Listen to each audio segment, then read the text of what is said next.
vous. On de la raconte sur Europe 1.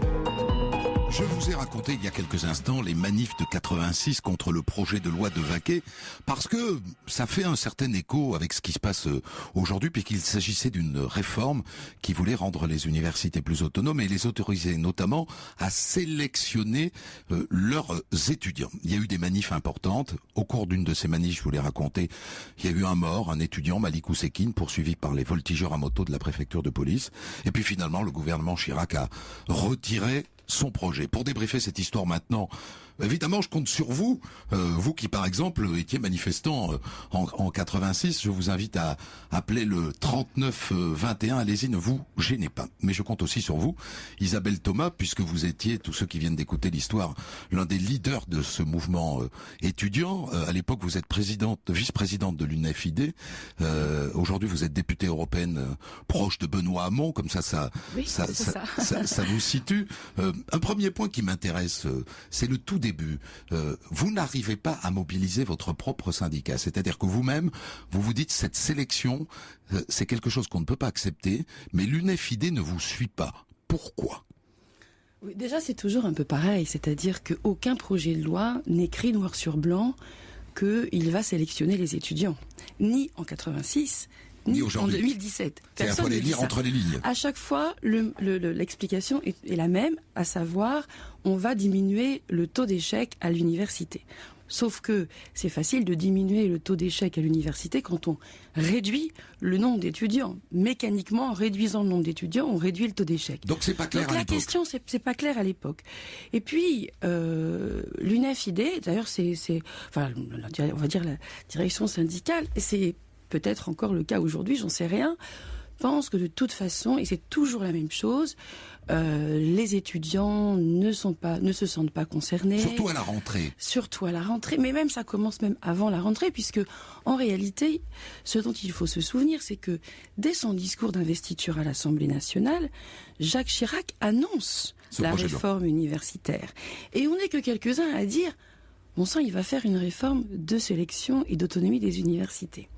Et y compris la direction syndicale de l'UNEFID dit n'y croit pas. C'est-à-dire qu'ils pensent qu'ils le feront pas, qu'ils oseront pas, exactement, que finalement le résultat électoral des législatives de 86 n'est pas aussi marquant que ça, et que ils n'oseront pas aller jusqu'au bout. Et donc il y a une forme d'attentisme de la part de la direction. Je peux vous poser une question personnelle, parce que oui. Là où j'ai fait tic, c'est quand j'ai découvert que vous étiez en DEA de droit des affaires, oui.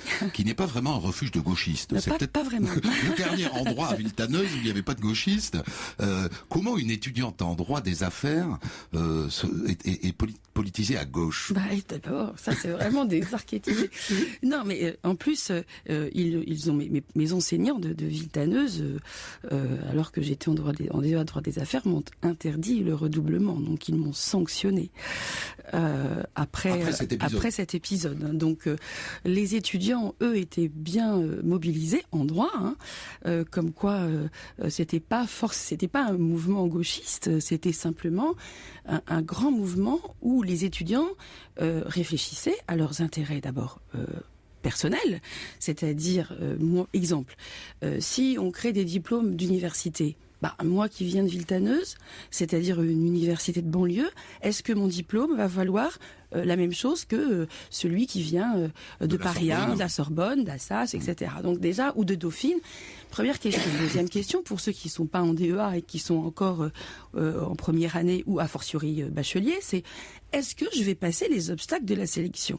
Et donc finalement, tout le monde se sent concerné. Et c'est ça, en tout cas moi j'en avais la conviction. J'avais la conviction que tout le monde était concerné et que si on était pédago et qu'on expliquait bien les articles de loi, et si on décortiquait bien pour montrer oui c'est bien de la sélection, non ce n'est pas pour votre bien, oui c'est bien une course d'obstacles, non c'est pas pour réduire le nombre, l'échec à l'université, alors les gens diraient vous avez raison, il faut faire quelque chose, et c'est exactement ce qui s'est passé. C'est pas plus compliqué. Quand les premières manifs sont lancées, quand on voit que la mobilisation prend, Chirac veut s'en sortir par la négociation.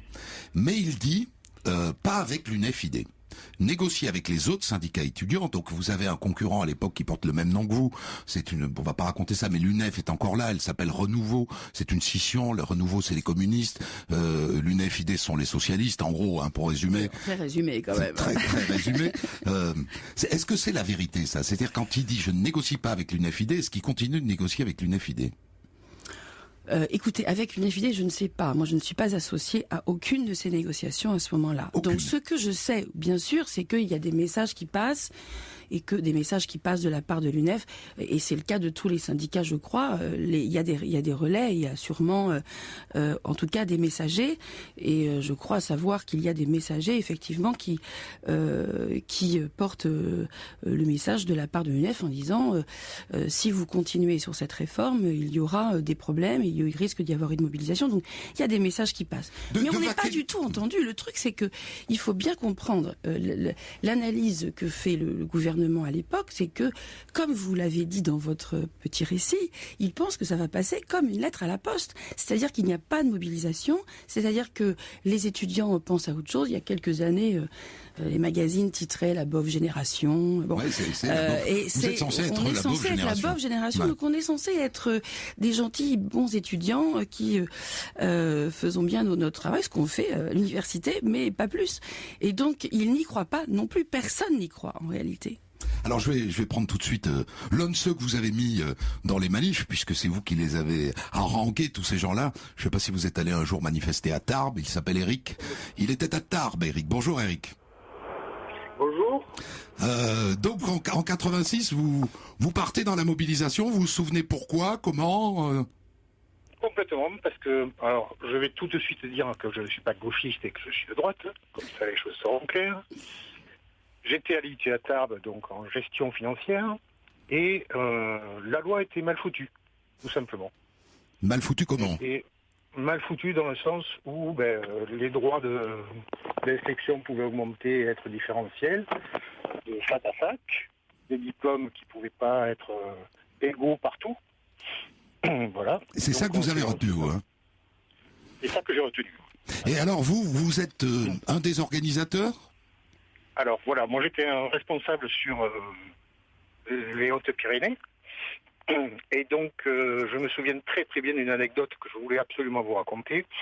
C'est qu'on avait réuni juste avant le 4 décembre l'ensemble des partenaires, on va dire, entre guillemets, donc les syndicats, la fédération des parents d'élèves, la CGT, tout le monde. Et en fait, on les a utilisés parce qu'on ne voulait pas de mots d'ordre différents de ceux que nous, on avait décidés. Donc on ne voulait pas de banderole CGT, on ne voulait pas tout ça. Oui. Et ils ont été obligés d'accepter parce qu'on les a manipulés, en fait, pour qu'ils acceptent. Donc vous n'étiez pas gauchiste, mais manipulateur, c'est ça, Eric? Non, j'ai découvert la manipulation à cette occasion. Tiens, ça me donne, merci pour votre témoignage, Eric. Ça me donne l'occasion de vous poser une question, Isabelle Thomas. Vous pouvez le dire maintenant, est-ce que c'est bien l'UNEF ID qui crée cette coordination lycéenne qui apparaît comme ça alors que les lycéens à l'époque n'ont pas de syndicat? C'est aussi et surtout beaucoup SOS Racisme. D'accord. Donc, qui est une autre extension du Parti socialiste. Donc, non, mais en fait, c'est normal. C'est la jeunesse organisée. En fait, c'est pas une question de manipulation. C'est évidemment plus facile pour des associations ou pour des syndicats de mettre en place des coordinations parce qu'on a des réseaux en province, on a des réseaux. Et du savoir-faire. Et aussi du savoir-faire, mais aussi de la prise de parole. Oui, c'est vrai. On va marquer une pause. Vous allez continuer à appeler, si vous le voulez, le 39 21. Je suis vraiment intéressé par des gens qui étaient dans le mouvement et des leaders régionaux, ça me brancherait vraiment bien. Comme nous venons d'ailleurs d'avoir Eric. À tout de suite.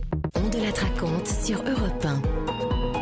Je vous ai raconté tout à l'heure les manifs de 1986 contre le projet de loi de Vaquet et je trouve que cette histoire fait écho aujourd'hui parce qu'il s'agissait à l'époque d'une réforme qui voulait rendre les universités plus autonomes et notamment les autoriser à sélectionner leurs étudiants. Et comme c'est à nouveau le cas aujourd'hui, je me suis dit que ça pouvait vous intéresser. Au cours de l'une de ces manifs, et c'est sur cet événement que je voudrais qu'on s'arrête maintenant, un étudiant est tué. Et ça va sonner d'ailleurs la fin de cette affaire et contraindre le gouvernement à retirer son projet de loi. Il s'appelle Malik Oussekine. La séquence, je vous l'ai raconté, il est poursuivi par des voltigeurs de la police nationale. C'est une brigade qui vient d'être créée par ce nouveau gouvernement, qui d'ailleurs ne survivra pas à cette affaire. Ça n'a existé que quelques mois. Ce sont des brigades à moto, un policier devant et un autre derrière avec une matraque qui balance comme ça en faisant voltiger sa matraque des coups de matraque. Alors Isabelle Thomas, on débriefe cette histoire avec vous depuis tout à l'heure. Vous étiez à l'époque donc la vice-présidente de l'UNFID et vous étiez le leader en tout cas des débuts de ce mouvement. Après ça s'est un peu radicalisé et les trotskistes vous ont remplacé. David Assouline a pris un peu la suite. C'est pas tout à fait vrai, ça c'est pas vraiment radical, mais en partie c'est vrai. Oui. En partie c'est vrai. Malik Oussekine, là il y a quand même un point de blocage incroyable, c'est-à-dire que il n'y a pas débat sur la manière dont Malik Oussekine est mort. Il n'y a pas débat, il n'y a jamais eu débat. Il est bien mort sous les matraques de ce policier. Oui. Et il est mort dans la cage d'escalier. Absolument, dans la porte cochère, je crois. Hein, les pompiers l'emmènent, le font mourir artificiellement à l'hôpital parce que politiquement, oui, il ne peut pas survivre. Il ne pouvait pas survivre. Il est mort dans cette cage d'escalier. Et que dit Pandro? Alors ça, je l'ai pas raconté parce que j'avais pas forcément le temps. Mais Pandro dit la mort d'un jeune homme est toujours regrettable. Donc Pandro est secrétaire d'État à la sécurité publique, c'est le bras droit de Pasqua. Il dit la mort d'un jeune homme est toujours regrettable.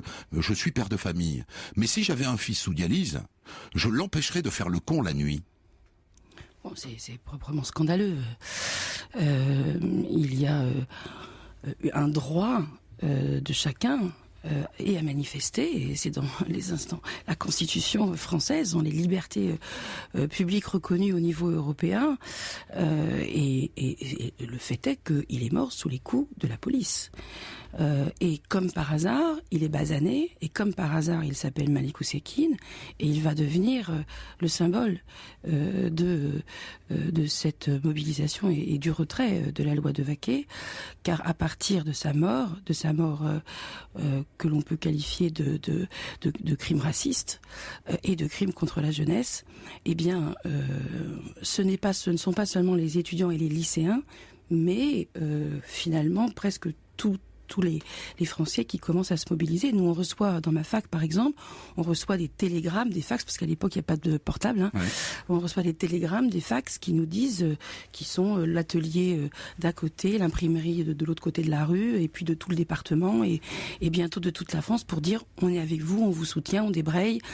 Et d'ailleurs, ce que vous ne racontez pas dans votre récit, mais que je sais, c'est que Edmond Maire et André Bergeron, voilà, Edmond Maire était ça me fait, j'ai l'impression de rajeunir quand oui, c'est vrai, ces noms, vous voyez. Vont rencontrer Jacques Chirac le dimanche avant qu'il ne retire le projet de loi pour lui dire on ne peut pas tenir. À partir de la semaine prochaine, c'est plus seulement les lycéens et les étudiants, mais les syndicats c'est les syndicats qui vont rentrer, c'est les salariés qui vont rentrer dans le mouvement. Et c'est à mon avis ça qui va décider Jacques Chirac à retirer le projet. C'est pas la mort de Malik Oussekine qui le fait lâcher, c'est la menace d'une grève générale. Malheureusement, je crois que c'est la menace de la grève générale. Alors maintenant, prenons 2 minutes quand même pour faire le parallèle avec aujourd'hui. Aujourd'hui, il y a donc ce projet de loi qui nous est annoncé. Il n'y a pas écrit, comme vous le disiez tout à l'heure, noir sur blanc, que les facs pourront pratiquer la sélection, mais on l'a compris. C'est-à-dire on a compris que dans les facultés en tension, facultés de sport, facultés de psychologie, de sociologie et facultés de droit, à un moment donné, tous les étudiants ne pourront pas s'inscrire. Ah, mais partout, pas seulement dans ces universités, puisque ce qui est prévu dans la loi, c'est que, y compris dès le lycée, on va avoir un suivi d'orientation qui va jusqu'au conseil de classe qui est censé valider l'orientation choisie par l'étudiant. Jusqu'à présent, l'étudiant choisissait son orientation. Désormais, et les profs principaux et le conseil de classe va préfigurer l'orientation du futur bachelier. Et puis ensuite, le rectorat et les universités concernées vont établir leur propre parcours d'obstacles pour choisir leurs étudiants. Alors, comme je l'ai dit, ça peut être, est-ce que vous avez fait du saut à l'élastique? Est-ce que vous avez fait du latin? Est-ce que ça peut être un grand oral, hein, comme on fait dans certaines grandes écoles? Et tout cela est très inégalitaire.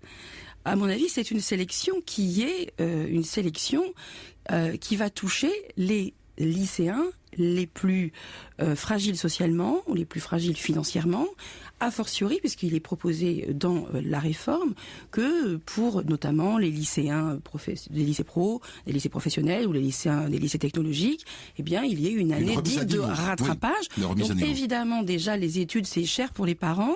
Donc si en plus on les allonge, si en plus il faut des remises à niveau, et si en plus on est, sélectionné sur autre chose que sur le baccalauréat, alors oui, c'est une véritable sélection sociale qui se met en place. On va terminer en donnant la parole une dernière fois en l'occurrence à une auditrice, une de celles que vous avez mises dans la rue. Elle était vraiment gamine, hein, Catherine. Vous êtes là, Catherine? Oui, je suis là. Vous aviez quel âge à l'époque? J'avais 15 ans, j'étais en seconde. Ouais. Et vous étiez où? À quel endroit? À Guingamp. À Guingamp. Ah, une Bretonne. Une Bretonne. Ouais. Et vous êtes parti dans le cortège? Ouais. Pour quelle raison?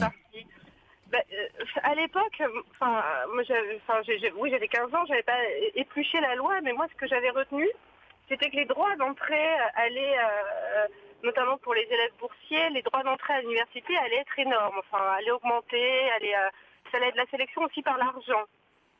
Oui. Et c'est ça qui vous a motivé?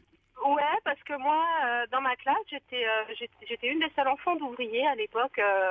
C'était même très stigmatisant parce que les profs nous demandaient dans la classe, levez la main ceux dont les parents sont ouvriers. Puis quand t'es toute seule à lever la main, c'est quand même assez stigmatisant.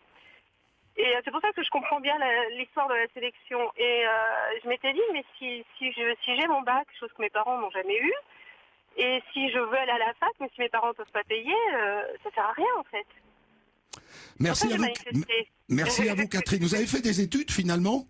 Oui, j'ai un bac plus 5. Voilà, vous avez pu rentrer à l'université et effectuer votre parcours d'un bout à l'autre? Oui, grâce à mes bourses étudiants. Merci à vous, Catherine. Merci beaucoup, Isabelle Thomas, d'avoir Merci à vous de m'avoir rajeuni. Avec moi, d'ailleurs. Hein. C'était une émission spéciale Fan Quadra, début de quinquat aujourd'hui. Merci à vous tous qui avez appelé, tous ceux que malheureusement je n'ai pas eu le temps de prendre à l'antenne. Dans un instant, c'est avec Nicolas Canteloup que vous avez rendez-vous pour 5 minutes de détente. À tout de suite.